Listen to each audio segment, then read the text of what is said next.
ਸਤਿ ਸ਼੍ਰੀ ਅਕਾਲ। ਤੁਸੀਂ ਜੁੜੇ ਹੋਏ ਹੋ ਪੰਜਾਬੀ ਰੇਡੀਓ USA ਦੇ ਨਾਲ ਤੇ ਮੈਂ ਹਾਂ ਪ੍ਰਵੀਨ ਸ਼ਰਮਾ ਲੈ ਕੇ ਹਾਜ਼ਰ ਹਾਂ ਪ੍ਰੋਗਰਾਮ ਖਬਰ ਤੇ ਨਜ਼ਰ। ਖਬਰ ਤੇ ਨਜ਼ਰ ਪ੍ਰੋਗਰਾਮ ਦੇ ਵਿੱਚ ਕੀ ਅਹਿਮ ਤੇ ਕਈ ਖਾਸ ਖਬਰਾਂ ਨੂੰ ਲੈ ਕੇ ਚਰਚਾ ਕਰਨ ਦੇ ਲਈ ਜੁੜ ਚੁੱਕੇ ਨੇ ਪੰਜਾਬ ਤੋਂ ਸੀਨੀਅਰ ਪੱਤਰਕਾਰ, ਉੱਘੇ ਲੇਖਕ ਅਤੇ ਸਰਗਰਮ ਸਮਾਜਿਕ ਕਾਰਕੁਨ ਦੀਪਕ ਸ਼ਰਮਾ ਚਨਾਰਥਲ ਜੀ। ਸ਼ਰਮਾ ਜੀ, ਸਤਿ ਸ਼੍ਰੀ ਅਕਾਲ। ਸਵਾਗਤ ਹੈ ਜੀ ਪੰਜਾਬੀ ਰੇਡੀਓ USA ਤੇ। ਸਤਿ ਸ਼੍ਰੀ ਅਕਾਲ ਪ੍ਰਵੀਨ ਜੀ, ਸਾਰੇ ਦਰਸ਼ਕਾਂ ਨੂੰ, ਸਰੋਤਿਆਂ ਨੂੰ ਪਿਆਰ ਭਰੀ ਸਤਿ ਸ਼੍ਰੀ ਅਕਾਲ। ਸਤਿ ਸ਼੍ਰੀ ਅਕਾਲ ਜੀ। ਪ੍ਰੋਗਰਾਮ ਦੇ ਵਿੱਚ ਅੱਗੇ ਵਧਣ ਤੋਂ ਪਹਿਲਾਂ ਧੰਨਵਾਦ ਕਰਦੇ ਚਲੇ ਸਪਾਂਸਰਸ ਦਾ, ਜਿਹੜੇ ਜ਼ਰੀਆ ਬਣਦੇ ਨੇ ਇਹਨਾਂ ਪ੍ਰੋਗਰਾਮਾਂ ਨੂੰ ਤੁਹਾਡੇ ਤੱਕ ਪਹੁੰਚਾਉਣ ਦੇ ਲਈ। ਖਾਲਸਾ ਇੰਸ਼ੋਰੈਂਸ ਏਜੰਸੀ ਵਾਲੇ, ਜਿਨ੍ਹਾਂ ਤੋਂ ਤੁਸੀਂ ਹਰ ਤਰੀਕੇ ਦੀ ਇੰਸ਼ੋਰੈਂਸ ਲੈ ਸਕਦੇ ਹੋ। ਇੰਸ਼ੋਰੈਂਸ ਬਾਰੇ ਪਤਾ ਕਰਨ ਦੇ ਲਈ ਇਹਨਾਂ ਦਾ ਨੰਬਰ ਹੈ 468-272-2500। ਇਹ 1992 ਤੋਂ ਲਗਾਤਾਰ ਇੰਸ਼ੋਰੈਂਸ ਬਿਜ਼ਨਸ ਦੇ ਵਿੱਚ ਸ਼ਾਨਦਾਰ ਸੇਵਾਵਾਂ ਦੇ ਰਹੇ ਨੇ ਤੇ ਅਮਰੀਕਾ ਭਰ ਦੇ ਵਿੱਚ ਇੰਸ਼ੋਰੈਂਸ ਕਰਦੇ ਨੇ। ਓਬਾਮਾ ਕੇਅਰ, ਮੈਡੀਕੇਅਰ ਜਾਂ ਫਿਰ ਕਵਰਡ ਕੈਲੀਫੋਰਨੀਆ ਬਾਬਤ ਪਾਲਿਸੀ ਕਰਵਾਉਣ ਦੇ ਲਈ, ਸਲਾਹ ਲੈਣ ਦੇ ਲਈ ਅੱਜ ਹੀ ਕਾਲ ਕਰੋ 468-272-2500 ਤੇ। ਟਰਕੀਨ ਇਮੀਗ੍ਰੇਸ਼ਨ ਲਾ ਫਰਮ ਵਾਲੇ, ਜੇ ਟਰਕੀਨਾ, ਟੋਨੀ ਟਰਕੀਨਾ ਦੇ ਨਾਲ ਤੁਸੀਂ US ਇਮੀਗ੍ਰੇਸ਼ਨ ਬਾਬਤ ਕੋਈ ਵੀ ਸਲਾਹ ਕਰਨੀ ਹੈ, ਕੋਈ ਵੀ ਸਵਾਲ ਪੁੱਛਣਾ, ਤੇ ਇਹਨਾਂ ਦਾ ਨੰਬਰ ਹੈ 4159090503। ਗੁਰਦੀਪ ਸਿੰਘ ਬਿਰਦੀ ਗਲੋਬਿਸ, Mandeep Singh, Sandeep Kaur San Jose, Onkar Singh Fresno, Gurnam Singh Antelope, Jarnail Singh Seattle, Mandeep Dhillon Yuba City ਤੇ ਲਾਲੀ ਸਿੰਘ ਗਰੇਵਾਲ ਫਰੀਮੌਂਟ ਤੋਂ। ਇਹਨਾਂ ਸਾਰੇ ਹੀ ਸਪਾਂਸਰਸ ਦਾ ਬਹੁਤ-ਬਹੁਤ ਧੰਨਵਾਦ। ਤੇ ਜੇਕਰ ਤੁਸੀਂ ਵੀ ਪੰਜਾਬੀ ਰੇਡੀਓ USA ਦੇ ਇਹਨਾਂ ਪ੍ਰੋਗਰਾਮਾਂ ਨੂੰ ਸਪਾਂਸਰ ਕਰਨਾ ਚਾਹੁੰਦੇ ਹੋ ਤਾਂ ਸਟੂਡੀਓ ਦੇ ਨੰਬਰ ਹੈ 468-272-5200। ਅੱਜ ਦਾ ਇਹ ਖਬਰ ਤੇ ਨਜ਼ਰ ਪ੍ਰੋਗਰਾਮ ਸਾਲ 2026 ਦੀ 3 ਫਰਵਰੀ ਦਾ ਪ੍ਰੋਗਰਾਮ ਹੈ ਤੇ ਦਿਨ ਅੱਜ ਮੰਗਲਵਾਰ ਹੈ। ਖਬਰਾਂ ਦੀ ਸ਼ੁਰੂਆਤ ਕਰੀਏ ਸ਼ਰਮਾ ਜੀ ਮੁੱਖ ਮੰਤਰੀ ਮਾਨ ਸਾਹਿਬ ਤੋਂ। ਜਦੋਂ ਤੋਂ ਇਹਨਾਂ ਨੇ ਤੁਕਬੰਦੀ ਕੀਤੀ ਹੈ ਇੱਕ ਡੇਰੇ ਦੇ ਸੰਦਰਭ ਦੇ ਵਿੱਚ, ਤਾਂ ਉਸ ਤੋਂ ਬਾਅਦ ਖਾਸੀ ਚਰਚਾ ਹੋ ਰਹੀ ਹੈ, ਚਰਚਾ ਕੀ ਬਲਕਿ ਆਲੋਚਨਾ ਵੀ ਹੋ ਰਹੀ ਹੈ ਮਾਨ ਸਾਹਿਬ ਦੀ। ਇਹ ਨਿਸ਼ਾਨੇ ਉਹਨਾਂ ਨੇ ਕਿੰਨਾ ਉੱਤੇ ਵਿੰਨੇ ਸਨ? ਪ੍ਰਵੀਨ ਜੀ, ਡੇਰਾ ਬਿਆਸ ਦੇ ਮੁਖੀ ਜੀ ਜਦੋਂ ਨਾਭਾ ਜੇਲ੍ਹ ਦੇ ਵਿੱਚ ਮਿਲ ਕੇ ਆਉਂਦੇ ਨੇ ਬਿਕਰਮ ਸਿੰਘ ਮਜੀਠੀਆ ਨੂੰ, ਮੁਲਾਕਾਤ ਤਾਂ ਇਹ ਪਹਿਲਾਂ ਵੀ ਕਰ ਚੁੱਕੇ ਸੀ, ਦੂਜੀ ਮੁਲਾਕਾਤ ਸੀ। ਜੀ ਮੁਲਾਕਾਤ ਕਰਨ ਤੇ ਉਹਨੇ ਸਵਾਲ ਨਹੀਂ ਉੱਠੇ ਜਿੰਨੇ ਸਵਾਲ ਉੱਠੇ ਜਦੋਂ ਉਹ ਬਾਹਰ ਆ ਕੇ ਮੀਡੀਆ ਨੂੰ ਮੁਖਾਤਬ ਹੋ ਕੇ ਉਹਨਾਂ ਨੇ ਇਹ ਕਿਹਾ ਕਿ ਜੀ ਇਹ ਤਾਂ ਦੋਸ਼ ਮੁਕਤ ਹੈ। ਮਤਲਬ ਡੇਰਾ ਬਿਆਸ ਮੁਖੀ ਨਾ ਤਾਂ ਬਿਕਰਮ ਮਜੀਠੀਆ ਦੇ ਵਕੀਲ ਸਨ, ਨਾ ਉਹ ਅਦਾਲਤ 'ਚ ਕਿਸੇ 'ਚ ਜੱਜ ਨੇ, ਨਾ ਉਹ ਕਿਸੇ ਸਿੱਟ ਦਾ ਹਿੱਸਾ ਨੇ, ਇਨਕੁਆਇਰੀ ਦਾ ਹਿੱਸਾ ਨੇ, ਟੀਮ ਦਾ ਹਿੱਸਾ ਨੇ ਕਿ ਉਹ ਜਾਂਚ ਕਰਦੇ ਹੋਣ। ਜੀ ਸੋ ਉਹ ਕਿਵੇਂ ਚਿੱਟ ਦੇ ਸਕਦੇ ਆ ਕਿਸੇ ਨੂੰ ਕਲੀਨ ਚਿੱਟ? ਉਹ ਕਹਿ ਸਕਦੇ ਆ ਕਿ ਇਸ ਮਸਲੇ ਦੀ ਨਿਰਪੱਖ ਜਾਂਚ ਹੋਣੀ ਚਾਹੀਦੀ ਹੈ, ਸਾਨੂੰ ਲੱਗਦਾ ਸਾਡਾ ਬੰਦਾ ਸਹੀ ਹੈ। ਸਹੀ ਲੱਗਦਾ ਤਾਂ ਹੋ ਸਕਦਾ, ਐਲਾਨਨਾਮਾ ਕਿਵੇਂ?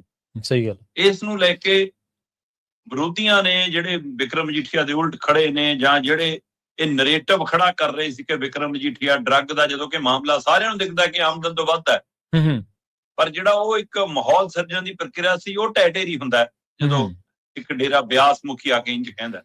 ਪਰ ਉਹਨਾਂ ਨੇ ਤਾਂ ਰੌਲਾ ਪਾਉਣਾ ਹੀ ਪਾਉਣਾ ਸੀ। ਡੇਰਾ ਬਿਆਸ ਨਾਲ ਸੰਬੰਧਿਤ ਸ਼ਰਧਾਲੂਆਂ ਦੇ ਮਨਾਂ ਦੇ ਵਿੱਚ ਵੀ ਇਹ ਸ਼ੰਕੇ ਸ਼ੋਭੇ, ਇਹ ਰੋਸੇ ਪੈਦਾ ਹੋਣ ਲੱਗੇ ਕਿ ਕੀ ਇੱਕ ਸੰਤ ਨੂੰ ਜਾਂ ਇੱਕ ਡੇਰੇ ਦੇ ਮੁਖੀ ਨੂੰ, ਇੱਕ ਧਾਰਮਿਕ ਸ਼ਖਸੀਅਤ ਨੂੰ ਇੰਜ ਕਿਸੇ ਇੱਕ ਧਿਰ ਦਾ ਪੱਖ ਪੂਰਨਾ ਚਾਹੀਦਾ, ਜਾਂ ਇਹੋ ਜਿਹੇ ਮਾਮਲਿਆਂ 'ਚ, ਪਚੀਦਾ ਮਾਮਲਿਆਂ 'ਚ, ਰਾਜਨੀਤੀ ਦੀ ਖਿੱਚੋਤਾਣ ਦੇ ਮਾਮਲਿਆਂ 'ਚ ਪੈਣਾ ਚਾਹੀਦਾ। ਉਹਨਾਂ ਦੇ ਮਨਾਂ 'ਚ ਵੀ ਕਈ ਤਰ੍ਹਾਂ ਦੇ, ਔਰ ਇਸ ਗੱਲ ਦੀ ਮੀਡੀਆ ਤੋਂ ਲੈ ਕੇ ਸਿਆਸੀ ਗਲਿਆਰਿਆਂ 'ਚ ਕਈ ਤਰ੍ਹਾਂ ਦੀ ਚਰਚਾ ਸੀ। ਉਹ ਕਹਿੰਦੇ ਆ ਨਾ ਕਿ ਨੱਚਣ ਵਾਲੇ ਦੀ ਅੱਡੀ ਨਹੀਂ ਰਹਿੰਦੀ, ਗਾਉਣ ਵਾਲੇ ਦਾ ਮੂੰਹ। ਸਹੀ ਹੈ। ਤੇ ਫਿਰ ਮੁੱਖ ਮੰਤਰੀ ਸਾਹਿਬ ਆਪਣੀ ਤੁਕਬੰਦੀ ਕਿਵੇਂ ਰੋਕਦੇ? ਇਹ ਤੁਕਬੰਦੀ ਤਾਂ ਇਹਨਾਂ ਤੋਂ ਲੋਕ ਸਭਾ 'ਚ ਨਹੀਂ ਰੁਕਦੀ ਸੀ, ਉੱਥੇ ਤੁਕਾਂ ਜੋੜ ਕੇ ਆਪਣੇ ਆਪ ਨੂੰ ਲਾਲੂ ਪ੍ਰਸਾਦ ਯਾਦਵ ਸਮਝੀ ਜਾਂਦੇ ਸੀ। ਸਹੀ ਹੈ। ਕਿਉਂਕਿ ਹੁਣ ਮੈਂ ਬਣ ਗਿਆ ਲਾਲੂ ਦੇ ਜਾਣ ਤੋਂ ਬਾਅਦ ਲੋਕ ਸਭਾ 'ਚ, ਸੋ ਇਸ ਲਈ ਉਹਨਾਂ ਨੇ ਤੁਕਬੰਦੀ ਕਰਕੇ ਪਾਤੀ। ਠੀਕ ਹੈ। ਹੁਣ ਜਦੋਂ ਤੁਕਬੰਦੀ ਪਾਈ, ਉਹ ਤੁਕਬੰਦੀ ਸੁਣੋ, ਜੇ ਪੜ੍ਹੋ ਤਾਂ ਉਹ ਸਿੱਧਾ ਲੱਗਦਾ ਕਿ ਉਹ ਡੇਰਾ ਬਿਆਸ ਮੁਖੀ ਬਾਬਾ ਗੁਰਿੰਦਰ ਸਿੰਘ ਢਿੱਲੋਂ ਤੇ ਤੀਰ ਬੰਨਿਆ। ਸਹੀ ਹੈ। ਕੱਲ ਬਣ ਜਾਣ, ਭਾਵੇਂ ਅੱਜ ਬਣ ਜਾਣ, ਅਦਾਲਤਾਂ ਦੇ ਉੱਥੇ ਰੱਬ ਰਾਖਾ, ਜਿੱਥੇ ਮੁਲਾਕਾਤੀ ਹੀ ਜੱਜ ਬਣ ਜਾਣ, ਹੈਨਾ। ਹੁਣ ਇਹ ਗੱਲ ਮੁਲਾਕਾਤੀ ਹੀ ਜੱਜ ਬਣ ਜਾਣ, ਇਹ ਲਾਈਨ ਆਪਣੇ ਆਪ 'ਚ ਡੇਰਾ ਬਿਆਸ ਮੁਖੀ ਨੂੰ ਸਮਰਪਿਤ ਕਰਤੀ ਜੀ, ਕਿ ਜੀ ਆ ਤੁਹਾਡੇ ਲਈ ਹੈ। ਹੁਣ ਹੋਇਆ ਕੀ ਕਿ ਜਿਹੜੇ ਸ਼ਰਧਾਲੂ ਬਾਬੇ ਦੀ ਉਸ ਮਿਲਣੀ ਤੋਂ, ਉਸ ਬੋਲਾਂ ਤੋਂ ਥੋੜੇ ਔਖੇ ਤੇ ਨਾਰਾਜ਼ ਸੀ, ਭਗਵੰਤ ਮਾਨ ਦੀਆਂ 2.5 ਲਾਈਨਾਂ ਨੇ ਉਹਨਾਂ ਨੂੰ ਮੁੜ ਕੇ ਬਾਬੇ ਦੇ ਨਾਲ ਖਲੋਤਾ। ਸਹੀ ਹੈ। ਤੇ ਭਗਵੰਤ ਮਾਨ ਦੀ ਇਸ ਹਰਕਤ ਨੇ ਜਿਹੜੇ ਕੁਝ ਵਿਚਾਰਕ ਲੋਕ ਸੀ, ਉਹ ਵੀ ਕਹਿਣ ਲੱਗ ਪਏ ਵੀ ਕਿ ਬਾਬਾ ਦਾ ਬਾਬਾ ਭਗਵੰਤ ਤਾਂ ਉਹ ਤੋਂ ਵੀ ਗਾਹ ਨਿਕਲਿਆ। ਸਹੀ ਗੱਲ। ਇਹ ਮੁੱਖ ਮੰਤਰੀ ਦੀ ਤੁਕਬੰਦੀ ਦੇ ਕੰਮ ਨੇ। ਹੂੰ ਤੁਸੀਂ ਪਾਓ ਰਿਵਿਊ ਪਟੀਸ਼ਨ, ਤੁਹਾਨੂੰ ਕਿਹਨੇ ਰੋਕਿਆ? ਸਹੀ ਹੈ ਲੜੋ ਅਦਾਲਤੀ ਬਿਲਕੁਲ। ਲੜਾਈ ਫਿਰ। ਹੂੰ ਜੇ ਤੁਸੀਂ ਸਹੀ ਹੈ ਕਿ ਤੁਸੀਂ ਸਟੇਜਾਂ ਤੋਂ ਕਹਿੰਦੇ ਸੀ ਕਿ ਡਰੱਗ ਵਾਲਾ ਮਾਮਲਾ ਤਾਂ ਕਰੋ ਨਾ, NDP ਹੈ ਐਸ ਵਾਲਾ ਐਕਟ ਜਿਹੜਾ ਤੁਸੀਂ ਮਾਮਲਾ ਦਰਜ ਕੀਤਾ ਹੋਇਆ ਚੱਲੀ ਦੇ ਸਰਕਾਰ ਦੇ ਸਮੇਂ ਦਾ, ਹੂੰ ਉਹ 2021 ਤੋਂ ਚੱਲ ਰਿਹਾ ਮਾਮਲਾ, ਉਹਦੇ ਚ ਹਜੇ ਤੱਕ ਚਲਾਨ ਨਹੀਂ, ਉਹਦੇ ਵਿੱਚ ਅਜੇ ਤੱਕ ਮਤਲਬ ਚਾਰਜ ਸ਼ੀਟ ਨਹੀਂ ਦਾਖਲ। ਸਹੀ ਕਹੋ ਨਾ ਸਿੱਟ ਨੂੰ ਹੂੰ ਕਰ ਲੋ, ਕਿਹਨੇ ਬਾਹ ਫੜੀ ਹੈ ਤੁਹਾਡੀ? ਹੂੰ ਮਤਲਬ ਇਹ 2.5 ਲਾਈਨਾਂ ਤੁਹਾਨੂੰ ਬਚਾ ਲੈਣਗੀਆਂ। ਸਹੀ ਹੈ। ਪਰ ਅਸਲ ਚ ਘੋਖਣ ਦੀ ਲੋੜ ਹੈ ਇਹਨਾਂ ਲਾਈਨਾਂ ਨੂੰ। ਹੂੰ ਜੇ ਤੁਸੀਂ ਇੱਥੇ ਆ ਕੇ ਰੁਕ ਜਾਂਦੇ ਹੋ ਕਿ ਡੇਰਾ ਬਿਆਸ ਮੁਖੀ ਤੇ ਹੀ ਇਹ ਅਟੈਕ ਹੈ ਜਾਂ ਡੇਰਾ ਬਿਆਸ ਮੁਖੀ ਲਈ ਉਹ ਲਾਈਨਾਂ, ਨਹੀਂ। ਹੂੰ ਮਤਲਬ ਉਹ ਇਹ ਕਹਿ ਰਹੇ ਨੇ ਕਿ ਇਹ ਫੈਸਲਾ ਜੱਜਾਂ ਨੇ ਨਹੀਂ ਕੀਤਾ, ਡੇਰਾ ਬਿਆਸ ਮੁਖੀ ਨੇ ਕੀਤਾ। ਹੂੰ ਇਹ ਫੈਸਲਾ ਅਦਾਲਤ ਨੇ ਨਹੀਂ ਕੀਤਾ, ਇਹ ਤਾਂ ਬਾਬੇ ਨੇ ਜ਼ਮਾਨਤ ਦਵਾਤੀ। ਸਹੀ ਹੈ। ਕੀ ਉਹ ਇਹ ਕਹਿਣਾ ਚਾਹੁੰਦੇ ਨੇ ਕਿ ਬਾਬੇ ਦੀਆਂ ਤਾਰਾਂ ਅਦਾਲਤ ਨਾਲ ਜੁੜਦੀਆਂ ਨੇ, ਸੁਪਰੀਮ ਕੋਰਟ ਨਾਲ ਜੁੜਦੀਆਂ ਨੇ, ਹੈ ਜਾਂ ਮਤਲਬ ਕਿ ਜੱਜ ਇਹਨਾਂ ਦੇ ਕਹੇ ਤੇ ਫੈਸਲੇ ਲੈਂਦੇ ਨੇ, ਇਹ ਕਹਿਣਾ ਚਾਹੁੰਦੇ ਨੇ? ਨਹੀਂ, ਉਹਨਾਂ ਦੇ ਵਿਚਾਲੇ ਉਹਨਾਂ ਦਾ ਨਿਸ਼ਾਨਾ ਕੇਂਦਰ ਤੇ ਵੀ ਹੈ। ਜੀ ਮੁੱਖ ਮੰਤਰੀ ਭਗਵੰਤ ਮਾਨ ਇਹ ਕਹਿਣਾ ਚਾਹੁੰਦੇ ਨੇ ਕਿ ਡੇਰਾ ਬਿਆਸ ਮੁਖੀ ਨੇ ਕੇਂਦਰ ਤੇ ਦਬਾਅ ਬਣਾਇਆ, ਕੇਂਦਰ ਨੇ ਅਦਾਲਤਾਂ ਨੇ ਦਬਾਅ ਬਣਾਇਆ, ਤਾਂ ਇਹ ਜ਼ਮਾਨਤ ਹੋਈ ਹੈ। ਉਹਨਾਂ ਦਾ ਇੱਕ ਨਿਸ਼ਾਨਾ ਜਿੱਥੇ ਡੇਰਾ ਬਿਆਸ ਮੁਖੀ ਤੇ, ਦੂਜਾ ਨਿਸ਼ਾਨਾ ਉਹਨਾਂ ਦਾ ਕੇਂਦਰ ਤੇ, ਤੀਜਾ ਉਹ ਅਦਾਲਤ ਨੂੰ ਕਹਿ ਰਹੇ ਨੇ ਕਿ ਤੁਹਾਡੀ ਨਹੀਂ ਚੱਲਦੀ। ਸਹੀ ਹੈ। ਤੁਸੀਂ ਨਹੀਂ, ਜਦੋਂ ਕਿ ਅਦਾਲਤ ਕਹਿ ਰਹੀ ਹੈ ਅਸੀਂ ਸਬੂਤਾਂ ਦੇ ਆਧਾਰ ਤੇ, ਤੱਥਾਂ ਦੇ ਆਧਾਰ ਤੇ। ਆਪਾਂ ਕੱਲ ਵੀ ਗੱਲ ਕਰ ਰਹੇ ਸੀ ਕਿ ਕੀ ਇਹ ਸਹਿਜ ਸੁਭਾਅ ਵਾਪਰਿਆ ਜਾਂ ਬਾਬੇ ਨੂੰ ਕੋਈ ਭਿਣਕ ਸੀ ਕਿ ਅੱਜ ਵਕੀਲਾਂ ਨੇ ਕਹਿਤਾ ਜੀ ਅੱਜ ਮਿਲ ਜੂਗੀ ਜਮਾਨਤ, ਇਸੇ ਲਈ ਉਹ ਦਿਨ ਚੁਣਿਆ, ਜਾਂ ਇਹ ਕੌਤਕ ਵਰਤ ਗਿਆ ਜੀ ਕੋਈ ਰੂਹਾਨੀ? ਕਿਉਂਕਿ ਡੇਰਾ ਵੀ ਆਪਣਾ ਡੈਮੇਜ ਕੰਟਰੋਲ ਕਰਨ ਲਈ ਹੁਣ ਲੱਗਿਆ। ਬਾਬਾ ਨਹੀਂ ਬੋਲ ਰਿਹਾ ਤਾਂ ਉਹਨਾਂ ਦੇ ਸੋਸ਼ਲ ਮੀਡੀਆ ਵਾਲੇ ਪਲੇਟਫਾਰਮ ਬੋਲ ਰਹੇ ਨੇ। ਸਹੀ ਹੈ ਬਿਲਕੁਲ। ਉਹੀ ਕਹਿਣ ਦੀ ਕੋਸ਼ਿਸ਼ ਕਰ ਰਹੇ ਨੇ ਕਿ ਬਾਬਾ ਜੀ ਦੀ ਮੌਜ ਸੀ ਜੀ, ਇਹ ਤਾਂ ਉਹਨਾਂ ਦਾ ਫਰਮਾਨ ਸੀ ਜੀ, ਇਲਾਹੀ ਉੱਪਰੋਂ ਫਰਮਾਨ ਆ ਗਿਆ ਤੇ ਬਾਬਾ ਜੀ ਨੇ ਬੋਲਤਾ ਜੀ, ਇਸ ਲਈ ਤਾਂ ਕੌਤਕ ਵਰਤਿਆ। ਸਹੀ ਹੈ। ਹੁਣ ਉਹ ਇਸ ਤਰੀਕੇ ਨਾਲ ਉਹਨੂੰ ਆਪਣੇ ਸ਼ਰਧਾਲੂਆਂ ਨੂੰ ਸੁਨੇਹਾ ਦੇਣ ਦੀ ਕੋਸ਼ਿਸ਼ ਕਰ ਰਹੇ ਨੇ। ਬਈ ਫਿਰ ਤਾਂ ਇੰਨੇ ਵਿਚਾਰੇ ਦੁੱਖ ਦਰਦ ਲੈ ਕੇ ਆਉਂਦੇ ਨੇ ਬਾਬਾ ਜੀ, ਉਹਨਾਂ ਨੂੰ ਰੋਜ਼ ਦੱਸਦੇ ਕਰਨ ਕਿ ਅੱਜ ਤੇਰੀ ਜ਼ਮਾਨਤ ਹੋ ਜਾਇਆ ਕਰੂ। ਬਿਲਕੁਲ। ਕੌਤਕ ਵਰਤਾਓ, ਲੋਕਾਂ ਨੂੰ ਦਿਓ ਰਾਹਤ, ਭਲੇ ਕਰੋ ਕਿ ਲੋਕਾਂ ਭਾਈ ਫਟਾਫਟ ਜਾ ਕੇ ਪੱਲੀ ਪਾ ਲਓ, ਅੱਜ ਮੀਂਹ ਪੈਣ ਵਾਲਾ ਹੈ ਨਾ, ਵਰਤਾਓ ਕੌਤਕ, ਕੌਣ ਰੋਕਦਾ? ਸਹੀ ਹੈ। ਪਰ ਮੁੱਖ ਮੰਤਰੀ ਭਗਵੰਤ ਮਾਨ ਨੇ ਵਾਇਆ ਡੇਰਾ ਬਿਆਸ ਸਰਕਾਰ ਨੂੰ ਕੇਂਦਰ ਸਰਕਾਰ ਨੂੰ, ਉਹਨਾਂ ਨੇ ਸੁਪਰੀਮ ਕੋਰਟ ਦੇ ਜੱਜਾਂ ਨੂੰ ਵੀ ਕਟਹਿਰੇ 'ਚ ਖੜਾ ਕੀਤਾ। ਸੋ ਇਹ ਬੇਸ਼ੱਕ ਕਈ ਲੋਕਾਂ ਦੀਆਂ ਭਾਵਨਾਵਾਂ ਮੇਲ ਖਾਂਦੀਆਂ ਹੁਣ ਇਸ ਗੱਲ ਨਾਲ, ਖਾਂਦੀਆਂ ਹੀ ਹੋਣੀਆਂ। ਸਹੀ ਆ ਕਿ ਹਾਂ ਵੀ ਅਦਾਲਤੀ ਫੈਸਲਿਆਂ ਨੂੰ ਵੀ ਪ੍ਰਭਾਵਿਤ ਕੀਤਾ ਜਾ ਰਿਹਾ, ਰਾਜਨੀਤਿਕ ਤੌਰ ਤੇ ਅਦਾਲਤੀ ਫੈਸਲਿਆਂ ਨੂੰ ਵੀ ਕੰਟਰੋਲ ਕੀਤਾ ਜਾ ਰਿਹਾ। ਇਹ ਗੱਲ ਆਮ ਬੰਦਾ ਕਰੇ, ਸਧਾਰਨ ਬੰਦਾ ਕਰੇ ਤਾਂ ਉਹ ਖੱਪ ਜੂਗੀ। ਇੱਕ ਮੁੱਖ ਮੰਤਰੀ ਕਰੇ, ਸੋਸ਼ਲ ਮੀਡੀਆ ਤੇ ਲਿਖਤੀ ਕਰੇ, ਆਪਣੇ ਪਲੇਟਫਾਰਮ ਤੇ ਕਰੇ। ਪਤਾ ਨਹੀਂ ਹੁਣ ਇਹਨਾਂ ਨੇ ਮਜੀਠੀਆ ਦੇ ਖਿਲਾਫ ਰਿਵਿਊ ਪਟੀਸ਼ਨ ਪਾਉਣੀ ਹੈ ਕਿ ਨਹੀਂ ਪਾਉਣੀ, ਪਰ ਇਹਨਾਂ ਦੀ ਤੁਕਬੰਦੀਆਂ ਕਿਤੇ ਇਹਨਾਂ ਨੂੰ ਕਟਹਿਰੇ 'ਚ ਨਾ ਖੜਾ ਕਰਾ ਲੈਣ। ਸਹੀ ਗੱਲ, ਬਿਲਕੁਲ। ਇਹ ਨਹੀਂ ਪਤਾ ਕਿ ਕੱਲ ਨੂੰ ਸੂ ਨੋਟਿਸ ਲੈ ਲਵੇ ਜਾਂ ਕੋਈ ਕੇਂਦਰ ਆਪਣਾ ਕਿਸੇ ਵਕੀਲ ਨੂੰ ਕਹਿ ਦੇਵੇ ਕਿ ਲਾਓ ਵੀ ਮਾੜਾ ਜਿਹਾ ਖਿੱਚੋ। ਸੋ ਫਿਰ ਲੰਮੇ ਪੈਣ ਲੱਗੇ ਵੀ ਦੇਰ ਨਹੀਂ ਲਾਉਣੀ। ਸਹੀ ਹੈ ਨਾ। ਸੋ ਇਸ ਲਈ ਇਹ ਤੁਕਬੰਦੀ ਕੱਲੇ ਡੇਰੇ ਤੇ ਨਿਸ਼ਾਨਾ ਨਹੀਂ, ਡੇਰੇ ਦੇ ਰਾਹੀਂ, ਡੇਰੇ ਮੁਖੀ ਦੇ ਰਾਹੀਂ ਕੇਂਦਰ ਸਰਕਾਰ ਤੋਂ ਲੈ ਕੇ ਅਦਾਲਤੀ ਸਿਸਟਮ ਤੱਕ ਤੇ ਨਿਸ਼ਾਨਾ ਤਾਂ ਹੈਗਾ, ਪਰ ਉਹ ਨਿਸ਼ਾਨੇ ਦਾ ਨੁਕਸਾਨ ਕਿੰਨਾ ਹੁੰਦਾ ਹੈ ਸਿਆਸੀ ਤੌਰ ਤੇ, ਕਿਉਂਕਿ ਸਿਆਸੀ ਬੰਦੇ ਲਈ ਗਵਾਉਣ ਲਈ ਬਹੁਤ ਕੁਝ ਹੁੰਦਾ। ਸਹੀ ਹੈ, ਬਿਲਕੁਲ। ਸੋ ਇਹ ਨਾ ਹੋਵੇ ਕਿ ਆਕਾ ਹੁਣ ਨਾਰਾਜ਼ ਹੋ ਜਾਣ ਭਗਵੰਤ ਮਾਨ ਜੀ ਦੇ ਕਿ ਤੂੰ ਆਹ ਕੀ ਕਰਤਾ।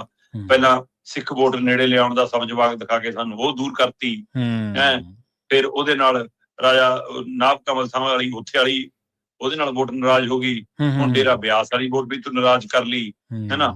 ਸਾਡੇ ਹੱਥ ਕੀ ਰਹਿ ਗਿਆ ਹੁਣ? ਮਤਲਬ ਕਿ ਉਹ ਤਾਂ ਇਹ ਨਾ ਹੋਵੇ ਕਿ ਉਹ ਭਗਵੰਤ ਮਾਨ ਜੀ ਦੀ ਕਲਾਸ ਲਾਉਂਦੇ ਹੁਣ। ਦੇਖਦੇ ਆ ਜੀ, ਇਹ ਕਾਫੀ ਚਰਚਾ ਜੇ ਰੁਕੂਗੀ ਨਹੀਂ ਚੱਲੂਗੀ ਅੱਗੇ ਤੱਕ, ਇਹ ਮਾਮਲਾ ਭਖੂਗਾ 2027 ਤੱਕ ਰਹੂਗਾ ਚਰਚਾ ਚ। ਜੀ ਬਿਲਕੁਲ। ਅਸਲ ਦੇ ਵਿੱਚ ਗੱਲ ਸ਼ਰਮਾ ਜੀ ਪਤਾ ਕੀ ਆ, ਮੁੱਖ ਮੰਤਰੀ ਸਾਹਿਬ ਐਂ ਰਿਐਕਟ ਕਰਦੇ ਨੇ ਜਿਵੇਂ ਉਹ ਕੋਈ ਸੰਵਿਧਾਨਕ ਅਹੁਦੇ ਤੇ ਨਾ ਬੈਠੇ ਹੋਣ। ਉਹ ਹਾਲੇ ਵੀ ਵਿਰੋਧੀ ਧਿਰ ਵਾਂਗੂ ਆਏ ਜੇ ਇੰਡੀਵਿਜੂਅਲ ਵਿਅਕਤੀ ਵਿਸ਼ੇਸ਼ ਵਾਂਗੂ ਰਿਐਕਟ ਕਰਦੇ ਨੇ। ਸਰਕਾਰਾਂ ਕਦੇ ਲੋਕਾਂ ਵਾਂਗੂ ਨਹੀਂ ਚੱਲਦੀਆਂ ਹੁੰਦੀਆਂ, ਸਰਕਾਰਾਂ ਲੋਕਾਂ ਵਾਂਗੂ ਰਿਐਕਟ ਨਹੀਂ ਕਰਦੀਆਂ ਹੁੰਦੀਆਂ। ਸਰਕਾਰਾਂ ਆਪਣੇ ਤਰੀਕੇ ਨਾਲ ਚੱਲਦੀਆਂ। ਜਿਵੇਂ ਤੁਸੀਂ ਰਿਵਿਊ ਪਟੀਸ਼ਨ ਦਾ ਜ਼ਿਕਰ ਕੀਤਾ, ਉਹ ਸਰਕਾਰਾਂ ਦੇ ਕੰਮ ਅਸਲ ਦੇ ਵਿੱਚ ਇਹ ਤੰਜ਼ ਕਰਨੇ, ਫੋਕੀ ਰਾਜਨੀਤੀ ਖੱਟਣ ਦੀ ਕੋਸ਼ਿਸ਼ ਕਰਨੀ, ਇਹ ਮੁੱਖ ਮੰਤਰੀ ਦੇ ਅਹੁਦੇ ਦੀ ਲੈਵਲ ਦੀਆਂ ਗੱਲਾਂ ਨਹੀਂ ਗੀਆਂ। ਅਗਲੀ ਗੱਲ ਕਰੀਏ, ਜਿੱਥੋਂ ਗੱਲ ਸ਼ੁਰੂ ਹੋਈ ਤੇ ਉਸ ਤੋਂ ਬਾਅਦ ਜਿੱਥੇ ਕਿਤੇ ਜਾ ਪੜੀ, ਮਜੀਠੀਆ ਨੇ ਬਾਹਰ ਆ ਕੇ ਵੜਕ ਮਾਰੀ ਹੈ, ਉਹਦੀ ਤਾਂ ਚਰਚਾ ਹੈਗੀ ਹੈ, ਨਾਲ ਸੁਖਬੀਰ ਦੀ ਦੂਰੀ ਦੇ ਉੱਤੇ ਵੀ ਚਰਚਾ ਜੀ। ਜੀ ਆਪਾਂ ਕੱਲ ਹੀ ਗੱਲ ਕਰ ਰਹੇ ਸੀ ਕਿ ਜਦੋਂ ਵਿਕਰਮ ਮਜੀਠੀਆ ਬਾਹਰ ਆਉਣਗੇ ਉਹਨਾਂ ਦੀ ਬੋਡੀ ਲੈਂਗੁਏਜ ਕੀ ਹੋਊਗੀ। ਆਪਾਂ ਇਕੱਲੇ ਗੱਲ ਕਰ ਰਹੇ ਸੀ ਕਿ ਉਹਨਾਂ ਅੰਦਾਜ਼ ਕੀ ਹੋਊਗਾ, ਉਹ ਨਿਸ਼ਾਨੇ ਤੇ ਕਿਹਨੂੰ ਰੱਖਦੇ ਨੇ, ਉਹ ਆਪਣੇ ਕਲਾ ਵਿੱਚ ਕਿਹਨੂੰ ਲੈਂਦੇ ਨੇ, ਉਹ ਸਾਰੀਆਂ ਗੱਲਾਂ ਦੇ ਅਰਥ ਹੋਣਗੇ। ਜੀ ਜੀ। ਔਰ ਅੱਜ ਉਹੀ ਮਤਲਬ ਕੱਲ ਬਾਅਦ ਦੁਪਹਿਰ ਦੇ ਲਗਭਗ ਉਹ ਨਜ਼ਾਰਾ ਸਾਰਿਆਂ ਨੇ ਨਾਭੇ ਦੀ ਜੇਲ੍ਹ ਦੇ ਬਾਹਰ ਦੇਖਿਆ। ਠੀਕ ਹੈ, ਕਾਗਜ਼ੀ ਕਾਰਵਾਈ ਹੁੰਦੀ ਹੈ, ਸਮਾਂ ਲੱਗਦਾ ਹੈ, ਦੇਰੀ ਲੱਗਦੀ ਹੈ, ਫਿਰ ਬੰਦਿਆਂ ਨੂੰ, ਪੁਲਿਸ ਨੂੰ ਇਹ ਵੀ ਹੁੰਦਾ ਕਿ ਬਈ ਸਿਆਸੀ ਬੰਦਾ ਹੈ, ਭੀੜ ਹੋਊਗੀ, ਇਕੱਠ ਹੋਊਗਾ, ਇਸ ਲਈ ਕੰਟਰੋਲ ਕਰਨ ਦਾ ਪ੍ਰਬੰਧ ਵੀ ਕਰਨਾ, ਜੇ ਉਹ ਜਾਣਬੁੱਝ ਕੇ ਬੰਦਾ ਥੋੜੀ ਥੋੜੀ ਲਟਕਾਓ, ਹੌਲੀ ਕਰੋ, ਸਰਕਾਰ ਦੇ ਹੁਕਮ ਵੀ ਹੁੰਦੇ ਨੇ, ਕਾਫੀ ਕੁਛ ਹੁੰਦਾ ਹੈ। ਚਲੋ ਕਰ ਕਰਾ ਕੇ ਵਿਕਰਮ ਮਜੀਠੀਆ ਬਾਹਰ ਆਏ, ਧਰਮ ਪਤਨੀ ਸੀ ਨਾਲ, ਲੀਡਰ ਸੀ ਨਾਲ, ਹੋਰ ਹਮਲਾ ਫਾਲਾ ਸੀ, ਸਾਰਾ ਕੁਛ। ਤੇ ਜਦੋਂ ਜੀਪ ਤੇ ਚੜ ਕੇ ਮੈਕ ਫੜਿਆ, ਉਹੀ ਅੰਦਾਜ਼ ਸੀ, ਉਹੀ ਬੜਕ ਸੀ, ਉਹੀ ਥਾਪੀ ਸੀ, ਉਹੀ ਤੰਜ ਸੀ, ਉਹੀ ਵਿਅੰਗ ਸੀ, ਉਹੀ ਟਿੱਪਣੀਆਂ ਸੀ, ਉਹੀ ਤਰੀਕਾਕਾਰ ਸੀ, ਹੈ ਨਾ, ਉਹੀ ਮੁੱਛਾਂ ਨੂੰ ਤਾ ਸੀ। ਸਹੀ ਗੱਲ, ਬਿਲਕੁਲ। ਤਾਂ ਵਿਕਰਮ ਮਜੀਠੀਆ ਨੇ ਕਹਿਤਾ ਵੀ ਕਿ ਮੈਂ ਤਾਂ ਨਹੀਂ 7 ਮਹੀਨਿਆਂ ਚ ਬਦਲ ਕੇ ਆਇਆ, ਤੁਸੀਂ ਸੁਧਾਰਨ ਲਈ ਮੈਨੂੰ ਭੇਜਿਆ, ਉਹ ਮੈਂ ਨਹੀਂ ਸੁਧਰ ਕੇ ਆਇਆ, ਸੁਧਾਰ ਘਰ ਹੋਰਾਂ ਲਈ ਹੋ, ਮੇਰੇ ਲਈ ਨਹੀਂ। ਅਗਲਾ ਸਿਆਸੀ ਕਰਨ ਨਾਲ ਹੋਰ ਤਿੱਖਾ ਹੋ ਕੇ ਆਇਆ। ਜਿਸ ਤਰ੍ਹਾਂ ਉਹਨਾਂ ਨੇ ਬਾਹਰ ਆ ਕੇ ਇੱਕ ਇੱਕ ਟਿੱਪਣੀ ਦਰ ਟਿੱਪਣੀ ਕੀਤੀ ਕਿ ਮੇਰੇ ਤੇ ਇੰਨੇ ਕੈਮਰੇ ਲਾਏ, ਕਹਿੰਦੇ ਆ ਮੈਨੂੰ ਕਿ ਗਾਰਲਿਕ ਬ੍ਰੈਡ ਮੰਗਦਾ, ਕਹਿੰਦਾ ਬ੍ਰੈਡ ਮੰਗੀ ਤਾਂ ਨਹੀਂ, ਮੈਂ ਖਾਂਦਾ ਤਾਂ ਨਹੀਂ, ਪਰ ਕਹਿੰਦਾ ਲੈਣ ਲੱਗੀ, ਫਿਰ ਕੋਈ ਬਟਰ ਲਾ ਕੇ ਤੁਰਿਆ, ਕੋਈ ਕੁਛ ਲੈ ਕੇ ਤੁਰਿਆ, ਕਹਿੰਦਾ ਆਪਣੇ ਲਈ ਤਾਂ ਬੱਲੇ ਬੱਲੇ ਹੋਈ, ਕਹਿੰਦਾ ਕੋਈ ਖੀਰ ਬਣਾ ਕੇ ਤੁਰਿਆ ਮੇਰੇ ਲਈ, ਹੈ ਨਾ, ਕਹਿੰਦਾ ਗੱਲਾਂ ਕਰੀ ਜਾਂਦੇ ਆ, ਸਿਰਹਾਣਾ ਮੰਗਦਾ, ਸਿਰਹਾਣਾ ਮੰਗਦਾ, ਕਹਿੰਦਾ ਮੈਂ ਕੀ ਸਿਰਹਾਣਾ ਮੰਗਣਾ, ਇੱਕ ਸਿਰਹਾਣਾ ਕਹਿੰਦਾ ਮੈਂ ਗੋਡਿਆਂ 'ਚ ਦਿੱਤਾ ਸੀ, ਉਹਦੇ ਪਰ ਤੇਰਾ ਨਾਂ ਲਿਖਿਆ ਸੀ, ਮੁੱਖ ਮੰਤਰੀ ਦਾ, ਇੱਕ ਸਿਰਹਾਣਾ ਗਿੱਟਿਆਂ 'ਚ ਦਿੱਤਾ ਸੀ, ਕਹਿੰਦਾ ਉਹਦੇ ਪਰ ਤੁਹਾਡੇ ਆਕਾ ਦਾ ਨਾਂ ਲਿਖਿਆ ਸੀ, ਤੇ ਜਿਹੜਾ ਸਿਰ ਥੱਲੇ ਰੱਖਿਆ ਸੀ ਕਹਿੰਦਾ ਉਹਦੇ ਪਰ ਆਪਣੀ ਘਰ ਵਾਲੀ ਦਾ ਨਾਂ ਲਿਖਿਆ ਸੀ। ਮੈਂ ਮਤਲਬ ਇਹ ਵਿਅੰਗ ਅਜੇ ਜਿਉਂਦਾ ਹੈ ਉਹਦਾ ਉਸੇ ਤਰ੍ਹਾਂ। ਜੀ ਜੀ। ਇਹਨੂੰ ਵਿਅੰਗ, ਇਸੇ ਨੂੰ ਵਿਅੰਗ ਕਹਿੰਦੇ ਆ ਕਿ ਅਗਲੇ ਨੇ ਟਿੱਪਣੀ ਕੀਤੀ, ਟਕੋਰ ਕੀਤੀ ਚੰਗੀ, ਜਿਹੜੀਆਂ ਤੁਸੀਂ ਗੱਲਾਂ ਕਰਦੇ ਸੀ, ਕੱਲੀ ਕੱਲੀ ਗੱਲ ਤਿਆਰੀ ਕਰਕੇ, ਸਕ੍ਰਿਪਟ ਤਿਆਰ ਕਰਕੇ ਆਇਆ ਕਿ ਬਾਹਰ ਜਾ ਕੇ ਗੱਲ ਕਿਹੜੀ ਕਰਨੀ ਹੈ। ਸਹੀ ਹੈ। ਸ਼ੁਕਰਾਨਾ ਵਜੋਂ ਉਹਨੇ ਵਾਹਿਗੁਰੂ ਦਾ, ਪਰਮਪਿਤਾ ਪਰਮਾਤਮਾ ਦਾ, ਸ਼੍ਰੀ ਗੁਰੂ ਗ੍ਰੰਥ ਸਾਹਿਬ ਜੀ ਦਾ, ਗੁਰੂ ਸਾਹਿਬਾਨ ਦਾ ਸ਼ੁਕਰਾਨਾ ਕੀਤਾ, ਹੋਰ ਸੰਤਾਂ ਮਹਾਂਪੁਰਸ਼ਾਂ ਦਾ ਸ਼ੁਕਰਾਨਾ ਕੀਤਾ, ਜਾਦੂ ਦੀ ਜੱਫੀ ਦਾ ਜ਼ਿਕਰ ਕੀਤਾ, ਡੇਰਾ ਬਿਆਸ ਮੁਖੀ ਦਾ, ਕਿ ਉਹ ਰੰਗ ਦਿਖਾ ਗਈ, ਹੈ ਨਾ। ਪਰ ਜਿਹੜੀ ਗੱਲ ਗੌਰ ਕਰਨ ਵਾਲੀ ਸੀ ਸਾਰੀ ਪ੍ਰਕਿਰਿਆ 'ਚ, ਚਾਹੇ ਉਹਨਾਂ ਨੇ ਮੀਡੀਆ ਦਾ ਜ਼ਿਕਰ ਕੀਤਾ, ਪੱਤਰਕਾਰਾਂ ਤੇ ਹਮਲੇ ਦਾ ਜ਼ਿਕਰ ਕੀਤਾ, ਅਮਨ ਕਾਨੂੰਨ ਦੀ ਸਥਿਤੀ ਦਾ ਗੱਲ ਕੀਤੀ, ਡੀਜੀਪੀ ਵਾਲਾ ਮਸਲਾ ਕੀਤਾ, ਜੇਲ੍ਹ ਪ੍ਰਸ਼ਾਸਨ ਦਾ ਧੰਨਵਾਦ ਕੀਤਾ ਕਿ ਮੇਰੇ ਕਰਕੇ ਤੁਹਾਨੂੰ ਠੰਡ 'ਚ ਟੰਗੀ ਰੱਖਿਆ, ਸਹੀ ਹੈ ਨਾ। ਸਾਰਾ ਰਾਜਨੀਤਿਕ ਬੰਦਾ ਜਿਵੇਂ ਆਪਣਾ ਸਾਰਾ ਕੁਛ ਲੈ ਦੇ ਕੇ ਨਾਲ ਚੱਲਦਾ ਹੈ, ਉਹ ਕਰਦੇ ਕਰਦੇ ਉਹ ਜਦੋਂ ਧੰਨਵਾਦ ਦੀ ਚਿੱਠੀ ਪੜ੍ਹ ਰਹੇ ਸੀ, ਸਹੀ ਹੈ, ਤਾਂ ਉਹਦੇ ਵਿੱਚ ਉਹਨਾਂ ਨੇ ਵਿਰੋਧੀਆਂ ਦਾ ਚੰਗਾ ਗੁਣਗਾਨ ਕੀਤਾ, ਚਾਹੇ ਉਹ ਚੰਨੀ ਹੋਵੇ, ਚਾਹੇ ਉਹ ਸੁਖਪਾਲ ਖਹਿਰਾ ਹੋਵੇ, ਚਾਹੇ ਉਹ ਕੈਪਟਨ ਅਮਰਿੰਦਰ ਹੋਵੇ, ਚਾਹੇ ਉਹ ਜਾਖੜ ਹੋਵੇ, ਚਾਹੇ ਤਰਨ ਚੁੱਗ ਹੋਵੇ, ਚਾਹੇ ਰਵਨੀਤ ਬਿੱਟੂ ਹੋਵੇ, ਹੈ ਨਾ, ਹੋਰ ਕਿੰਨੇ ਹੀ ਨਾਮ ਜੀ ਜੀ ਰਾਜਨੀਤਿਕ ਲੀਡਰਾਂ ਦੇ ਨਾਮ, ਮਤਲਬ ਧਾਰਮਿਕ ਸ਼ਖਸੀਅਤਾਂ, ਸਮਾਜਿਕ ਸ਼ਖਸੀਅਤਾਂ ਦੇ ਨਾਮ ਗਣਾਏ। ਜਿੰਨਾ ਕੁ ਮੈਂ ਸੁਣਿਆ, ਮੈਂ ਉਹਦੇ ਵਿੱਚ ਸੁਖਬੀਰ ਬਾਦਲ ਤੋਂ ਇਲਾਵਾ ਲਗਭਗ ਅਕਾਲੀ ਦਲ ਦਾ ਕੋਈ ਹੋਰ ਨਾਮੀ ਲੀਡਰ ਦਾ ਨਾਂ ਨਹੀਂ ਸੁਣਿਆ ਮੈਂ। ਸਹੀ ਗੱਲ।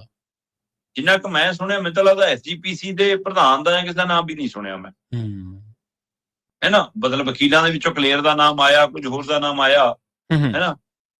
ਪਰ ਕੀ ਇਹ ਕੋਈ ਸੰਕੇਤ ਹੈ, ਜਦੋਂ ਕਿ ਅਕਾਲੀ ਵਰਕਰ ਹੀ ਵੱਡੀ ਗਿਣਤੀ 'ਚ ਉੱਥੇ ਇਕੱਠੇ ਸੀ, ਅਕਾਲੀ ਲੀਡਰ ਹੀ ਵੱਡੀ ਗਿਣਤੀ 'ਚ ਇਕੱਠੇ ਸੀ, ਪਰ ਸੁਖਬੀਰ ਬਾਦਲ ਨੰਦਾਰਸ ਸੀ, ਰਿਸ਼ਤੇ ਦੇ ਨਾਤੇ ਵੀ, ਪਾਰਟੀ ਪ੍ਰਧਾਨ ਨਾਤੇ ਵੀ ਸੁਖਬੀਰ ਨਹੀਂ ਗਏ ਜੀ।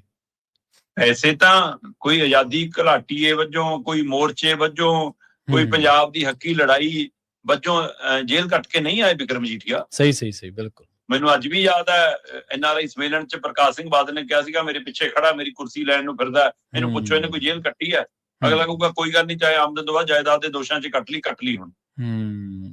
ਮਤਲਬ ਹੁਣ ਤਰੀਕਾਕਾਰ ਬਦਲ ਗਿਆ, ਸੀ ਹੁਣ ਜਸ਼ਨ ਮਨਾਉਂਦੇ ਆ ਇਹਨਾਂ ਗੱਲਾਂ ਦੇ ਵੀ, ਜੇਲ੍ਹ 'ਚੋਂ ਆਉਣ ਤੋਂ ਬਾਅਦ, ਹੈ ਨਾ। ਪਰ ਜਿਹੜੇ ਮਾਮਲੇ 'ਚ ਸਰਕਾਰ ਬਦਨਾਮ ਕਰਦੀ ਸੀ, ਸਰਕਾਰ ਉਸ ਮਾਮਲੇ 'ਚ ਅਜੇ ਤੱਕ ਉਹਨੂੰ ਘੇਰ ਨਹੀਂ ਪਾਈ। ਹਾਂ, ਨਹੀਂ, ਬਿਲਕੁਲ ਨਹੀਂ। ਇਹ ਸਵਾਲ ਸਰਕਾਰ ਤੇ ਵੀ ਖੜਾ ਹੈ ਕਿ ਫਿਰ ਤੁਸੀਂ ਕਿਸ ਆਧਾਰ ਤੇ ਨੈਟਵਰਕ ਸਿਰਜਦੇ ਹੋ। ਮੈਨੂੰ ਤਾਂ ਲੱਗਦਾ ਮਾਣਾ ਨਹੀਂ ਤੇ ਕੇਸ ਕਰੂਗਾ ਵਿਕਰਮ ਮਜੀਠੀਆ 2-4 ਦਿਨਾਂ ਤੇ ਆ ਜਾਂਦੇ, ਹੋ ਸਕਦਾ, ਹੈ ਨਾ। ਸਹੀ ਹੈ, ਬਿਲਕੁਲ। ਪਰ ਸਵਾਲ ਜਿਹੜਾ ਇਹ ਹੈ ਕਿ ਜਦੋਂ ਨਾਮ ਜ਼ਿਕਰ ਕਰ ਰਹੇ ਸੀ, ਸਭ ਤੋਂ ਪਹਿਲਾਂ ਉਹਨਾਂ ਦੀ ਜ਼ੁਬਾਨ ਤੇ ਸੁਨੀਲ ਜਾਖੜ ਦਾ ਨਾਮ ਆਇਆ। ਅੱਛਾ। ਦੂਏ ਨੰਬਰ ਤੇ ਉਹਨਾਂ ਦੀ ਜ਼ੁਬਾਨ ਤੇ ਕੈਪਟਨ ਅਮਰਿੰਦਰ ਸਿੰਘ ਦਾ ਨਾਮ ਆਇਆ। ਤੀਏ ਨੰਬਰ ਤੇ ਸੁਖਬੀਰ ਬਾਦਲ ਦਾ ਨਾਮ ਲਿਆ। ਇਹ ਕਿੱਧਰ ਨੂੰ ਇਹਦੇ ਕੀ ਮਾਇਨੇ ਨੇ? ਸਹੀ ਹੈ, ਬਿਲਕੁਲ। ਰਵਨੀਤ ਬਿੱਟੂ ਦਾ ਜ਼ਿਕਰ ਕੀਤਾ, ਚੰਨੀ ਦਾ ਜ਼ਿਕਰ ਕੀਤਾ, ਖਹਿਰੇ ਦੀ ਬਾਰ-ਬਾਰ ਤਾਰੀਫ ਕੀਤੀ। ਅੱਛਾ, ਹੈ ਨਾ। ਪਰ ਜਾਖੜ ਤੇ ਕੈਪਟਨ ਦਾ ਪਹਿਲਾ ਨਾਂ ਲੈਣਾ, ਇਹ ਕਿੱਧਰ ਨੂੰ ਇਸ਼ਾਰਾ? ਕੀ ਇਹ ਕੋਈ ਇਸ਼ਾਰਾ? ਸੁਖਬੀਰ ਬਾਦਲ ਦਾ ਉੱਥੇ ਨਾਂ ਆਉਣਾ ਕਿ ਸੁਖਬੀਰ ਦੇ ਮਨ 'ਚ ਪੈ ਸੀ ਕਿ ਸਾਰਾ ਮੀਡੀਆ ਦਾ ਅਟਰੈਕਸ਼ਨ ਤਾਂ ਵਿਕਰਮ ਮਜੀਠੀਆ ਹੋਊਗਾ, ਮੈਂ ਉੱਥੇ ਜਾ ਕੇ ਕੀ ਕਰੂੰਗਾ? ਬਈ ਜੇ ਤੁਸੀਂ ਨਾਲ ਹੁੰਦੇ, ਤੁਸੀਂ ਜੀਪ 'ਚ ਚੜੇ ਹੁੰਦੇ। ਸਹੀ ਹੈ।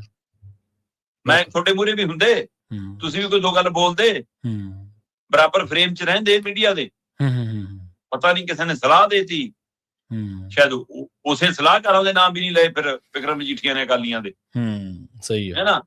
ਪਰ ਹਾਂ, ਰਿਸ਼ਤੇ ਦੇ ਨਾਤੇ ਸੁਖਬੀਰ ਬਾਦਲ ਘਰੇ ਗਏ ਫਿਰ ਸ਼ਾਮ ਨੂੰ। ਸੋ ਹੁਣ ਵਿਕਰਮ ਮਜੀਠੀਆ ਨੇ ਇੱਕ ਗੱਲ ਤਾਂ ਸਪਸ਼ਟ ਕਰਤੀ ਕਿ ਉਹ ਸਰਕਾਰ ਤੋਂ ਲੈ ਕੇ ਇਹਨਾਂ ਦੇ ਦਿੱਲੀ ਵਾਲੇ ਆਕਾਵਾਂ ਖਿਲਾਫ ਮੋਰਚਾ ਖੋਲ ਕੇ ਰੱਖਣਗੇ। ਪਰ ਉਹ ਮੋਰਚਾ ਖੋਲਣ ਲਈ ਸਟੇਜ ਕਿਹੜੀ ਵਰਤਣਗੇ, ਇਹ ਅਜੇ ਆਉਂਦਾ ਸਮਾਂ ਤੈਅ ਕਰੂਗਾ ਕਾਫੀ ਕੁਝ। ਸਹੀ ਹੈ, ਬਿਲਕੁਲ ਜੀ। ਅਗਲੀ ਗੱਲ ਕਰੀਏ ਸ਼ਰਮਾ ਜੀ, ਰਾਸ਼ਟਰਵਾਦ ਦੇ ਪਹਿਰੇਦਾਰਾਂ ਦੀ। ਪਰ ਕਹਿੰਦੇ ਆਪਦੇ ਆਪ ਨੂੰ ਦੱਸ ਦਿੱਤਾ ਇਹ ਅਖੌਤੀ ਰਾਸ਼ਟਰਵਾਦੀ ਹੈ, ਪਰ ਰਾਸ਼ਟਰੀ ਮੁੱਦਿਆਂ ਤੋਂ ਭਗੌੜੇ ਕਿਉਂ ਨੇ ਜੀ ਫਿਰ? ਪ੍ਰਵੀਨ ਜੀ, ਇਹ ਸਵਾਲ ਬਹੁਤ ਗੰਭੀਰ ਹੈ ਜੀ ਕਿ ਭਾਰਤ ਦੀ ਸੰਸਦ ਦੇ ਵਿੱਚ ਚੀਨ ਦੀ ਦਖਲ ਅੰਦਾਜ਼ੀ ਤੇ ਵਿਰੋਧੀ ਧਿਰ ਬਹਿਸ ਕਰਨਾ ਚਾਹੁੰਦੀ ਹੈ। ਸਹੀ, ਬਿਲਕੁਲ। ਔਰ ਬਹਿਸ ਦਾ ਆਧਾਰ ਬਣਾ ਰਹੀ ਹੋਵੇ ਸਾਬਕਾ ਫੌਜ ਮੁਖੀ ਦੀ ਇੱਕ ਲਿਖਤ ਦਾ। ਪਹਿਲੀ ਗੱਲ ਤਾਂ ਇਹ ਹੈ ਕਿ ਜੀ ਸਰਕਾਰ ਬਹਿਸ ਉਹ ਕਹਿੰਦੇ ਅਸੀਂ ਉਹਨੂੰ ਲਿਖਤ ਨਹੀਂ ਮੰਨਦੇ ਕਿਉਂਕਿ ਅਜੇ ਕਿਤਾਬ ਰੂਪ ਪ੍ਰਕਾਸ਼ਿਤ ਨਹੀਂ। ਪਰ ਸਰਕਾਰ ਇਹ ਤਾਂ ਦੱਸੇ, ਕੇਂਦਰ ਸਰਕਾਰ ਮੋਦੀ, ਅਮਿਤ ਸ਼ਾਹ, ਰਾਜਨਾਥ ਸਿੰਘ ਤਾਂ ਦੱਸਣ ਕਿ ਉਹ ਕਿਤਾਬ ਪ੍ਰਕਾਸ਼ਿਤ ਕਿਉਂ ਨਹੀਂ ਹੋਈ। ਸਹੀ ਹੈ, ਬਿਲਕੁਲ। ਸਾਬਕਾ ਫੌਜ ਮੁਖੀ ਨਿਰਵਾਣਾ ਹੋਰਾਂ ਦੀ ਕਿਤਾਬ ਜਿਹੜੀ ਕਿਤਾਬ ਦੇ ਵਿੱਚੋਂ ਮਤਲਬ ਆਰਟੀਕਲ ਮੈਗਜ਼ੀਨ 'ਚ ਛਪਣ ਦੇ ਹਵਾਲੇ ਨਾਲ ਉਹਨਾਂ ਨੇ ਕਿਹਾ ਵੀ ਕਿ ਉਹਦਾ ਕੁਝ ਅੰਸ਼ ਛਪਿਆ ਹੈ ਨਾ। ਤੇ ਇਸ ਲਈ ਮੈਂ ਉਹਦੇ ਹਵਾਲੇ ਜ਼ਿਕਰ ਕਰਾਂ ਨਾ, ਅਖਬਾਰ ਦੀ ਕਟਿੰਗ ਤਾਂ ਚੱਲ ਸਕਦੀ ਹੈ ਇੱਥੇ, ਮੈਗਜ਼ੀਨ ਨਹੀਂ ਚੱਲਦੀ। ਤੇ ਕਿਤਾਬ ਦਾ ਜ਼ਿਕਰ ਤਾਂ ਕਰੋ ਜੇ ਪ੍ਰਕਾਸ਼ਿਤ ਹੈ। ਬਈ ਪ੍ਰਕਾਸ਼ਿਤ ਤੁਸੀਂ ਉਹਦਾ ਹੋਣ ਨਹੀਂ ਦੇ ਰਹੇ। ਸਹੀ ਹੈ। ਤੁਸੀਂ ਉਹਦਾ ਮਤਲਬ ਆਪਣੇ ਮੁਲਕ ਦੇ ਫੌਜ ਮੁਖੀ ਤੇ ਵੀ ਜਿਹੜੀ ਸਰਕਾਰ ਨੂੰ ਯਕੀਨ ਨਹੀਂ। ਸਹੀ ਹੈ। ਫਿਰ ਦੱਸੋ ਕਿਹਦੇ ਤੇ ਯਕੀਨ ਹੋਊਗਾ? ਫਿਰ ਅਗਲਾ ਕਹਿੰਦਾ ਉਹ ਕਿਤਾਬ ਕਹਿੰਦੀ ਆ ਕਿ ਟੈਂਕ ਆ ਗਏ ਸੀ। ਫਿਰ ਕਹਿੰਦੇ ਜੀ ਆਪਾਂ ਕੱਲ ਵੀ ਗੱਲ ਕਰ ਰਹੇ ਸੀ ਕਿ ਕੁਝ ਸਖਤ ਫੈਸਲੇ ਲੈਣ ਲਈ 56 ਇੰਚ ਦੀ ਛਾਤੀ ਚਾਹੀਦੀ ਆ। ਜੀ ਪਰ ਨਿਰਵਾਣਾ ਹੋਰਾਂ ਦੀ ਜੇ ਕਿਤਾਬ ਆ ਜਾਂਦੀ ਆ ਤਾਂ ਉਹਦੇ ਵਿੱਚ ਤਾਂ ਇਹ ਹਵਾਲਾ ਹੈ ਕਿ ਜਦੋਂ ਟੈਂਕ ਚੜ੍ਹਾ ਇਹ ਸਾਡੇ ਉੱਤੇ ਹਮਲਾ ਹੋ ਗਿਆ, ਸਾਡੇ ਕਿਉਂਕਿ ਉੱਥੇ ਹਥਿਆਰ ਨਹੀਂ ਹੁੰਦੇ, ਦੂਜੀ ਤਰ੍ਹਾਂ ਲੜ ਕੇ ਕਿੰਨੇ ਜਵਾਨ ਸਾਡੇ ਸ਼ਹੀਦ ਹੋਏ। ਤੇ ਮੈਂ ਪੁੱਛਿਆ ਕਿ ਦੱਸੋ ਜੀ, ਕਹਿੰਦੇ ਜੀ ਤੁਸੀਂ ਆਪੇ ਲੈ ਲਓ ਫੈਸਲਾ। ਇਹ ਜਵਾਬ ਮਤਲਬ ਜੇ ਜੰਗ ਲੱਗ ਜਾਂਦੀ ਤਾਂ ਫੌਜ ਮੁਖੀ ਟੰਗ ਦੋ ਕਿ ਉਹਨੇ ਗਲਤ ਫੈਸਲਾ ਲੈ ਲਿਆ। ਸਹੀ ਹੈ ਨਾ। ਜੇ ਨਹੀਂ ਕੁਝ ਕਰ ਪਾਉਂਦੇ ਫਿਰ ਫੌਜ ਮੁਖੀ ਤੇ ਜ਼ਿੰਮੇਵਾਰੀ, ਮਤਲਬ ਤੁਸੀਂ ਆਪ ਭਗੌੜੇ ਹੋ ਗਏ। ਫਿਰ ਰਾਸ਼ਟਰਵਾਦ ਦੀਆਂ ਅੰਦਰ ਉਹ ਭੁਲਾਰੇ ਕਿਉਂ ਨਹੀਂ ਮਾਰੇ ਤਿਰੰਗਾ ਨੇ? ਫਿਰ ਕਿਉਂ ਨਹੀਂ ਖੜੇ ਕਿ ਹਮ ਚਲਤੇ हैं? ਪਾਕਿਸਤਾਨ ਦੀ ਬਾਰ ਨੂੰ ਲੈ ਤੁਹਾਡਾ ਤੋਤਾ ਮੀਡੀਆ ਤੋਂ ਲੈ ਕੇ ਸਾਰੇ ਜਿਵੇਂ ਬੋਲਦੇ ਹੋ, ਇਸ ਮਸਲੇ ਤੇ ਚੀਨ ਦੇ ਹਮਲੇ ਤੇ ਕਿਉਂ ਨਹੀਂ ਕੁਝ ਸਕੇ? ਇਹ ਤੁਸੀਂ ਅਸੀਂ ਨਹੀਂ ਕਹਿ ਰਹੇ। ਜਿਹੜੀ ਕਿਤਾਬ ਦਾ ਹਵਾਲਾ ਦੇਣਾ ਚਾਹੁੰਦੇ ਸੀ, ਅਸਲ ਦੇ ਵਿੱਚ ਬਹਿਸ ਰੋਕਣ ਦਾ ਕਾਰਨ ਚੀਨ ਜਾਂ ਉਹ ਕਿਤਾਬ ਨਹੀਂ, ਮੈਨੂੰ ਲੱਗਦਾ ਮੋਦੀ ਦਾ ਉਹ ਕੱਦ ਕਾਠ ਜਿਹੜਾ ਢਹਿ ਢੇਰੀ ਹੋ ਰਿਹਾ ਸੀ, ਮਿੱਟੀ ਦਾ ਕੱਦ ਕਾਠ, ਉਹਦਾ ਡਰ ਸੀ ਕਿ ਉਹਨੂੰ ਰੋਕਣ ਲਈ। ਫਿਰ ਇਸ ਤੋਂ ਪਹਿਲਾਂ ਅਮਰੀਕਾ ਵਾਲਾ ਸਮਝੌਤਾ, ਤੁਸੀਂ ਅਜੇ ਤੱਕ ਉਹਦੇ ਤੇ ਗੱਲ ਨਹੀਂ ਕਰਨ ਨੂੰ ਤਿਆਰ। ਦੇਸ਼ 'ਚ ਸ਼ੰਕੇ ਸ਼ੋਭੇ ਖੜੇ ਨੇ ਕਿ ਉਹ 'ਚ ਕਿਤੇ ਕਿਸਾਨੀ ਵੇਚ ਤਾਂ ਨਹੀਂ ਦਿੱਤੀ, ਉਹ 'ਚ ਸਹਾਇਕ ਧੰਦਿਆਂ ਨੂੰ ਲਾ ਤਾਂ ਨਹੀਂ ਦਿੱਤਾ ਲਾਂਬੂ, ਦੇਸ਼ ਦੇ ਛੋਟੇ ਵਪਾਰੀ ਦਾ ਸੌਦਾ ਤਾਂ ਨਹੀਂ ਕਰਤਾ ਕਿਤੇ। ਤੁਸੀਂ ਉਹ ਗੱਲ ਬੋਲਣ ਨੂੰ ਤਿਆਰ ਨਹੀਂ ਜੀ। ਸਭ ਦੇ ਆਓ, ਮੈਂ ਦੇਖ ਰਿਹਾ ਸੀਗਾ ਗੋਇਲ ਸਾਹਿਬ ਨੂੰ ਟੰਗਤਾ, ਪਿਊਸ਼ ਗੋਇਲ ਨੂੰ, ਕਿ ਤੂੰ ਮਾੜੀ ਜੀ ਪ੍ਰੈਸ ਕਾਨਫਰੰਸ ਕਰਦੇ, ਜਲਦੀ ਜੀ ਦੋਵੇਂ ਮੁਲਕ ਸਾਂਝੀ ਪ੍ਰੈਸ ਕਾਨਫਰੰਸ ਕਰਨਗੇ ਕੁਝ। ਬਈ ਅੰਦਰ ਵੜ ਕੇ ਗੁੜ ਕਿਉਂ ਭੰਨ ਰਹੇ ਹੋ ਰਾਸ਼ਟਰਵਾਦੀਓ? ਸਹੀ ਹੈ।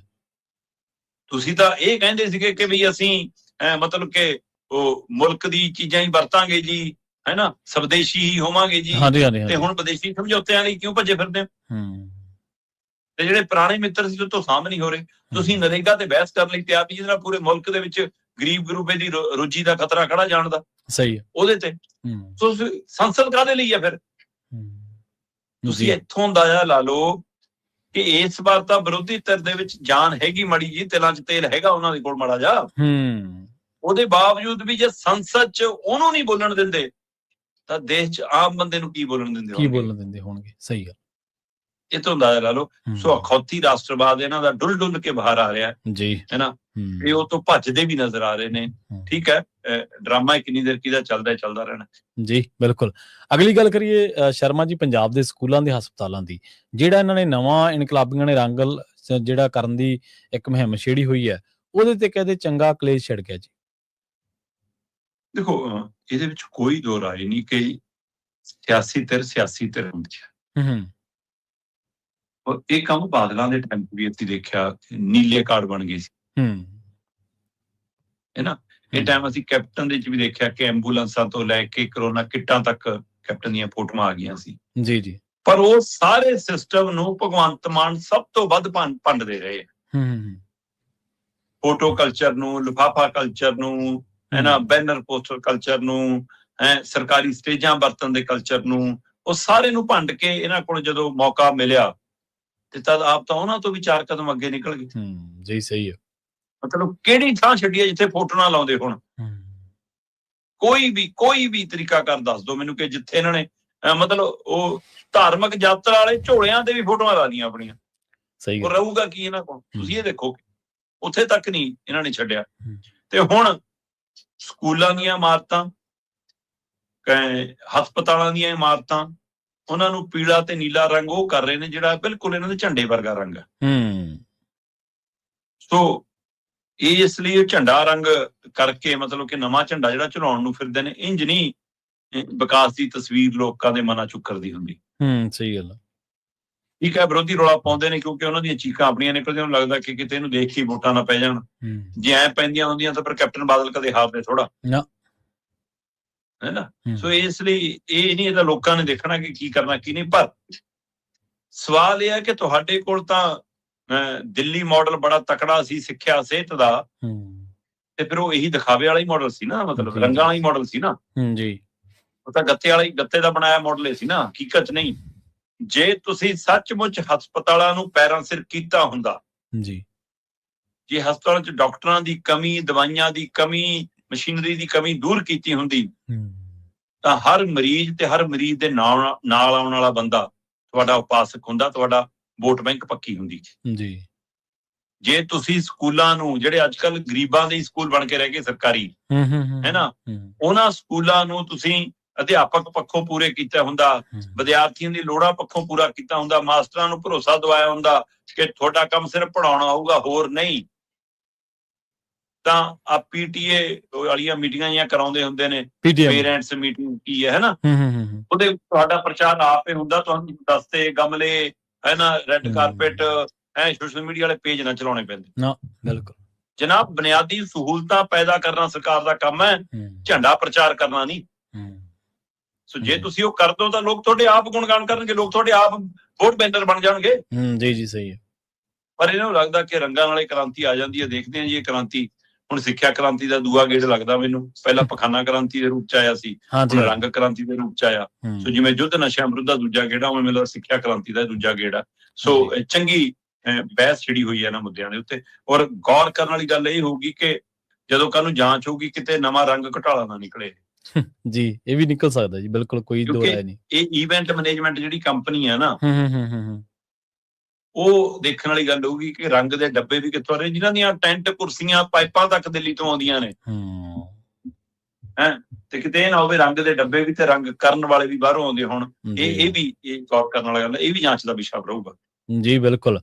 ਤੇ ਜਾਂਦਿਆਂ ਦੀ ਗੱਲ ਕਰੀਏ, ਪੰਜਾਬ ਦੇ ਵਿੱਚ ਜਿਹੜੇ ਨਿਗਮ ਚੋਣਾਂ, ਇਹਨਾਂ ਤੇ ਰੋਕ ਲੱਗ ਗਈ ਹੈ ਜੀ। ਪ੍ਰਵੀਨ ਜੀ, ਆਪਾਂ ਪਿੰਡਾਂ ਵਾਲੇ ਲੋਕ ਆਪਣੇ ਕਿੰਨੇ ਸਰੋਤੇ ਦਰਸ਼ਕ ਹੋਣਗੇ ਜਿਹੜੇ ਸਿੱਧਾ ਵਾਸਤਾ ਪਿੰਡਾਂ ਨਾਲ ਰੱਖਦੇ ਨੇ, ਤੇ ਜਦੋਂ ਪਿੰਡਾਂ 'ਚ ਕੋਈ ਚੋਣ ਹੁੰਦੀ ਹੈ ਤਾਂ ਉਹ ਫਿਰ ਪਿੰਡ ਨਾਲ ਤਾਲਮੇਲ 'ਚ ਹੁੰਦੇ ਨੇ, ਜਾਂ ਜਿਹੜੇ ਛਮਾਹੀ ਆਉਣ ਜਾਣ ਵਾਲੇ ਨੇ ਉਹ ਤਾਂ ਵੋਟੇ ਪਿੰਡ ਜਾ ਕੇ ਪਾਉਂਦੇ ਨੇ। ਉਹ ਜਾਣਦੇ ਹੋਣਗੇ ਕਿ ਸਰਪੰਚੀ ਪੰਚੀ ਦੀਆਂ ਵੋਟਾਂ ਲਈ ਵਾਰਡਬੰਦੀ ਦੇ ਵਿੱਚ ਕੀ ਕੁਝ ਕਰਦੀ ਹੈ ਸਰਕਾਰ।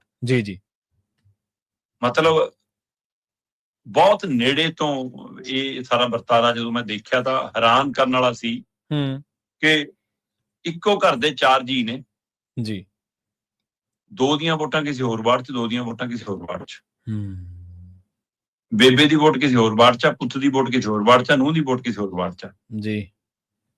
ਇੰਜ ਕਿਵੇਂ ਹੋ ਸਕਦਾ? ਇੱਕ ਛੱਤ ਹੇਠ ਇੱਕ ਘਰ 'ਚ ਰਹਿਣ ਵਾਲੇ ਬੰਦੇ 3 ਵਾਰਡਾਂ 'ਚ ਕਿਵੇਂ ਵੰਡੇ ਜਾਂਦੇ ਨੇ? ਸਿਰਫ ਇਸ ਲਈ ਕਿ ਵੀ ਪਿੰਡ 'ਚ ਪਤਾ ਹੁੰਦਾ ਕਿ ਆਹ ਟੱਬਰ ਫਲਾਣੇ ਨੂੰ ਪੈਣਾ, ਇਹਦੀਆਂ ਵੋਟਾਂ ਤੋੜ ਦੋ, ਸਹੀ ਹੈ, ਖਿਲਾਰ ਦੋ।